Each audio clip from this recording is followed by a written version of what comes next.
Hello everyone, আমি তাসনিয়া ফারিন।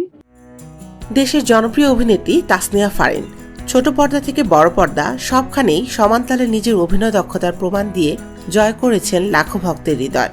সম্প্রতি নিজের সোশ্যাল হ্যান্ডেল ফেসবুকে মায়ের শাড়ি পরা একগুচ্ছ ছবি প্রকাশ করে ছোটবেলার নস্টালজিক সেই স্মৃতির কাছে ফিরে গেলেন এই সুন্দরী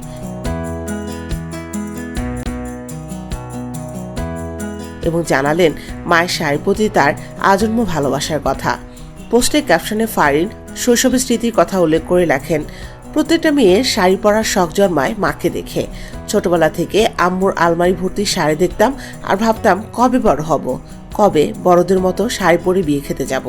তিনি আরও লিখেন, মায়ের প্রতি গভীর মমত্ববোধ প্রকাশ করে তিনি আরও জানান, এখনও মায়ের নতুন কেনা শাড়ির প্রথম ভাগিদার হন তিনি।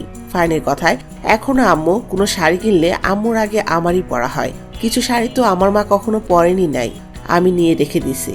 ফারিন লিখেন, তার কাছে পৃথিবীর সব দামি ব্র্যান্ডের চেয়েও মায়ের আলমারির শাড়িগুলোই বেশি সুন্দর। অভিনেত্রী মনে করেন, মায়েরা হয়তো এভাবেই সন্তানদের প্রতি ভালোবাসা প্রকাশ করেন। তিনি লেখেন, আমার তো মনে হয় আম্মু আসলে কিছু শাড়ি আমার পরার জন্য ইচ্ছা করে কিনে আলমারিতে উঠায় রাখে। মায়েরা হয়তো এমনই।